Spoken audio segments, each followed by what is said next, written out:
Lillian J. Lemming and David Stanley Cook are surrounded by both of their families in the cemetery. It seems to me that families that wanted to be buried so closely to each other in death had to be pretty close while they were living. I wish I could find more evidence of that for you. David and Lillian share a daughter, Julia Cook Murphy, who was born in 1923 and lived about 48 years before resting in 1972. I'm assuming their daughter Julia was named after one of David's two sisters who passed away when she was 20 years old. His sister Julia and his other sister Grace and his parents George and Lily all rest nearby. Lillian and her parents Moses and Mary Ann Lemming and all but one of her 7 siblings all lay to rest here as well. Interestingly, underneath David's name is a Masonic square and compass, and underneath Lillian's is the symbol of the Order of the Eastern Star Fraternal Organization. According to their website, in order to be eligible to receive the degrees of Eastern Star, a woman must be a wife, daughter, mother, widow, sister, etc. of a Master Mason in good standing. I didn't do much more research on what a Mason is or does, so I can't go into much more detail. I just thought it was interesting that it meant so much to them that someone decided to put it on their grave.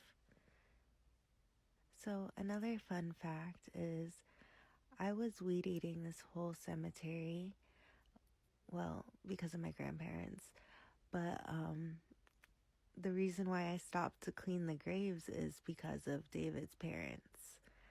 So one day my weed eater died and I was at his parents' grave. So I had to charge the batteries and come back. And the next day I came back and some type of yellow jacket or a hornet bit me. You can watch my first video to see just how bad it looked. But basically it bit me, and as soon as I got there, and I looked up the spiritual meaning of getting stung by a wasp, and especially with it being around the ankle, it means to ask yourself, where are you going? Do you need to slow down or change direction? And that is exactly why I'm here today, bringing you these videos. Before I realized that this was ground zero of the wasp, I had a couple different processes of working my way through cleaning the graves.